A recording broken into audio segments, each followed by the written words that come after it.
the F-35 Joint Strike Fighter, the attack bomber of the future. It will assume the air-to-ground attack role for the U.S. military. The F-35 can carry heavy weapons externally for maximum effect. But when a smaller payload is carried internally, it is nearly as stealthy as the vaunted F-117 Nighthawk. It has a significant amount of stealth capability to allow it to be used early on in a campaign, and it has a significant amount of weapons carrying and payload capability to be used at the later stages of the campaign. The threat to the airplanes may not be as significant and require that stealth. The development of the F-35 was driven by the Armed Forces' desire to save costs by creating a ground attack bomber that would meet the needs of the Air Force, Navy, Marines, and Britain's Royal Navy. Airplanes are becoming very expensive these days, and we had to do something to get the cost of these airplanes back down to a reasonable level. The F-35 is expected to cost about $40 million, one-third the cost of an F-22 Raptor. But could one basic airframe be designed to satisfy so many different military demands? Each armed service wanted a stealthy ground attack bomber, but the Marines also needed a plane with short takeoff and vertical landing capability. The U.S. Navy required a craft with larger wings, heavy-duty landing gear, and an arresting hook for carrier landings. And the wings would have to fold up to save deck space. The size and scope of the JSF program is pretty significant. The airplane is being designed to replace the F-16 and the A-10 for the Air Force, the AV-8B for the Marine Corps, and the FA-18 for the Navy.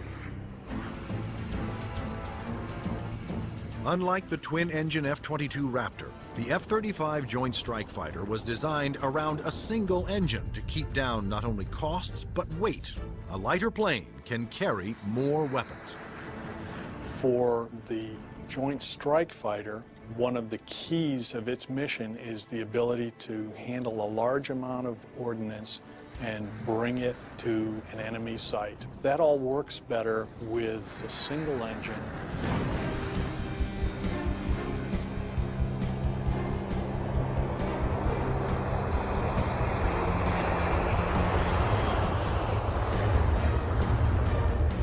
The Air Force version of the Joint Strike Fighter, the F-35A, made its first flight attempt on October 24, 2000.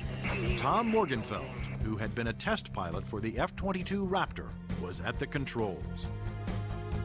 Well, a million things are going through your mind. Your eyes are everywhere, you're listening, you're watching. Your senses are tuned to an incredible level because you're sensing and feeling the airplane for the very first time. It flies wonderfully. It's definitely a pilot's airplane. The Air Force testing went smoothly. But the most difficult challenge still lay ahead for the F-35 program. The Marine Corps needed a version that could perform short takeoffs and vertical landings, STOVL for short. The STOVL capability is extremely important to the Marine Corps because the airplane can go just about anywhere that the rest of the forces can go. It's not limited to needing a large runway. It doesn't need a really big ship to operate off of. Engineers at Lockheed Martin, the designers of the F-35 Joint Strike Fighter, took a hard look at the AV-8B Harrier, the STOVL fighter that the new aircraft would have to improve upon. The Harrier is a great airplane if you look at the fact that it's basically 1960s technology. It's achieving all those wondrous STOVL flight sort of maneuvers without the aid of a lot of computers. The Harrier's ability to take off, hover, and land vertically is achieved by vectored thrust. The powerful force of its jet engine is directed downwards through 4 nozzles that can pivot 90 degrees. I was brought in because I am a Harrier pilot with almost 1,600 hours in that airplane. So all of the lessons learned I have from the Harrier airframe and operational experience I have, I was able to bring to the program and use those to help evaluate the X-35 STOVL version. For hovering, engineers gambled on a radical new system. They planned to supplement the vectored thrust method by harnessing the jet engine to a drive shaft that would power a fan to blast air downward. In 1991, we unveiled this shaft-driven lift fan system to the technical world. Some actually said, "You gotta be kidding me. Are you guys serious?" The lift fan required doors to open behind the pilot on the top and bottom of the plane to draw in more air. The fan would blast air down midship, while the jet nozzle in back swiveled, blowing its powerful exhaust down to create a balanced lift force. The shaft-driven lift fan system allows you to harness a lot more energy out of what the engine is producing. But harnessing a jet engine to a drive shaft proved to be extremely difficult. The mechanical energy we were dealing with in the shaft-driven lift fan system was very large. We had 28,000 horsepower being transmitted from the drive shaft from the main engine to the lift fan. And that's similar to the power going through a U.S. naval destroyer. The lift fan's ability to blend large amounts of cool air with the hot jet exhaust provided another important benefit. One of the things we learned in JSF was to combine the jet exhaust to get a lower combined temperature than the Harrier. This allowed us to avoid some of the problems with concrete, where the concrete would actually burst and explode under the high temperature and high jet exhaust from the Harrier.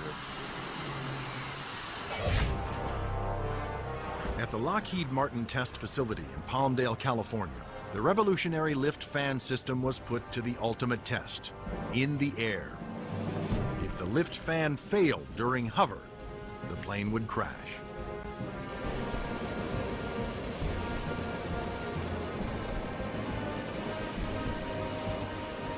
It made its first flight in 2001, and it was a complete success. And at that time, I didn't hear any more from the people who had been saying for years, this thing will never work. It worked. Now, all three versions of the F-35 for the Air Force, Navy, and Marines are being developed and further tested for mass production. The United States, Britain, and their allies are expected to order more than 4,000 Joint Strike Fighters, which will replace most American-built fighter bombers in use today.